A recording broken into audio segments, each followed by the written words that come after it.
let's look at what we're going to accomplish today. Here's our weekly agenda. Make sure that you've done everything from Mondays. Everything should be checked off. We're going to work on completing things from today. Our weekly objectives, we're starting to check those off. Make sure that you read those every day.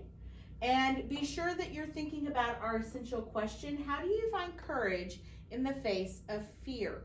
And think about that with all of the different things we've been reading about Parvana, about Journey to Joburg, our fear and phobia, our embarrassment story we're going to get to today. Am I missing any? Life doesn't frighten me. All of those things. Be thinking about how to find courage in the face of fear. They all work together. And how are you finding courage in the face of your fears as we're learning to do that with our stories?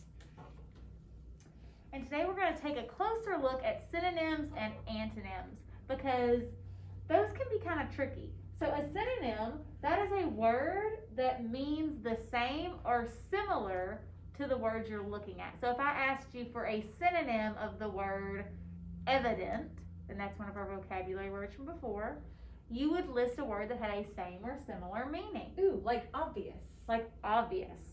Okay? And then we have antonyms, and that's a word that means the opposite. So if I asked you for an antonym of the word happy, you may say sad, because that's the opposite of happy. So you get a set of synonyms and antonyms each week with your vocabulary words, okay? And they're very important that you take the time to look at those and study them, because they do show up on your test at the end of the week. And they can help you understand vocabulary better, and they can also expand your vocabulary and make you a much better writer, because you have words to pull from. The words that we're teaching you in vocabulary, with even in the synonyms and antonyms, all of those words we're teaching you so that you can use them in your writing and in your speaking, so that you are more educated. Right? They help your fluency a lot. And so we're going to watch a video for more information about synonyms and antonyms, and hopefully that will really add to your understanding of why we've put them in your vocabulary each week, and to help you become better readers and writers. I noticed there's a username and a password. Am I going to need that when I watch the video? Absolutely. Your username is Rusk, E-L, and then your password is BrainPop, okay? And that's going to be in the assignment too. So if you get to the assignment and you've turned off your slideshow already, it's still going to be there. Rusk, E-L, BrainPop is your password, okay? So once again, we pulled out our story and done a separate video. Today, it's actually going to be to listen to your story being read to you. So we've had this before. Listen to your story. We'll still give you a separate copy of your PDF file, so that story file, so you can read through it on your own. But this will be your opportunity to really listen to the story and start to make some connections and understand it.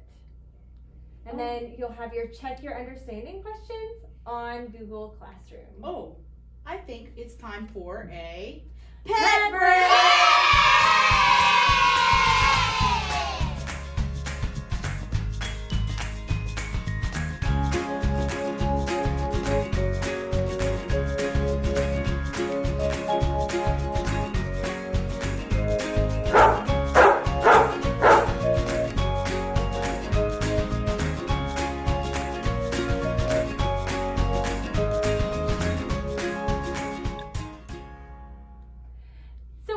We're going to look at sentence structure.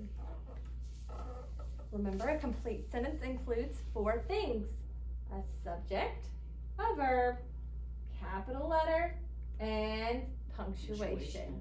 Okay? Check that your sentences have all 4 things, because I promise that we're checking.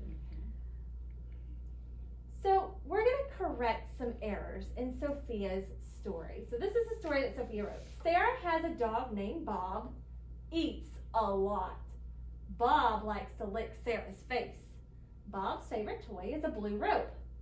Sarah's cute dog, Bob.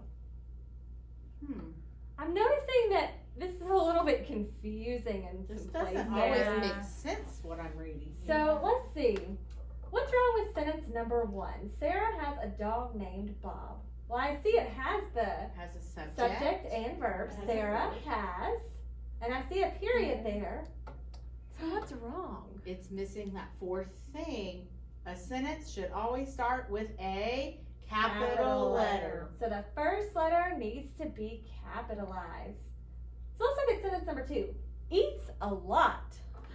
Who? Who eats like Who that? eats a lot? That I doesn't mean, even make sense. I'm gonna assume that they're talking about Bob, but they don't say that in the Yeah. sentence. Maybe it's Sarah. How would we know? It doesn't Yeah. say. Or maybe it's the Grinch. I mean, how How do do we know? would I How do we know? know? So there's no subject. Guys, your sentences have to have a subject. If they would have said, he eats a lot, That would have made sense. then I would understand. Mhm. So let's look at sentence number 3. Bob likes to lick Sarah's face. Bob Bob licks.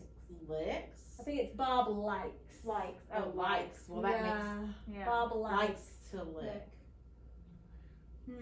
Bob And likes. I see it has a capital. Oh, so I always think if I look for a capital, I always look at the beginning. Let me look at the end. What is the end? Oh, it doesn't have punctuation. There's no ending punctuation. So if it weren't for those numbers, those sentences would just run all together. Those would be called run-on sentences because they just run together and they don't make sense. So let's look at number 4. Bob's favorite toy is a blue rope. Well, Bob, I see toy is, favorite toy. and I see a period and a capital. Huh. Maybe there's nothing wrong with I this think one. that one's This okay. is okay. His toy is blue. Nothing. Oh, It's written yay. correctly. Yay. And then number 5. Sarah's cute dog, Bob. Well, I see the Well, capital her and dog. period. What about her dog? Yeah, what is he You doing? can't cute. No? Okay, Think I we're- don't think I there's think a we're missing the verb. We're missing the verb. Missing a verb. So there's no There's no verb. verb. This is the format that you'll see today on your practice. And guys, this one will be graded. This is your turn to practice finding errors on these sentences. So now you know how to do it. You know the 4 parts of the sentence. We're It's up taking to a you. grade on this one. It's your So turn. yesterday you did it Okay. as practice. We checked it. Today is your chance to do it and get a grade. So if you didn't do yesterday's, you better go do that before Yeah. you do today's, because you need your chance to For practice sure. and have your teacher look at it before you do the real thing for a grade. Oh, I just remembered. Oh, We have a box. we can't finish without our box. Well, I will tell you, this relates to my favorite thing to do. I know what you like to do. You like to read. I do. Mhm. It's one of my favorite things in the whole wide world. So did you pick a book that you really like? Not today. Oh, bookmark?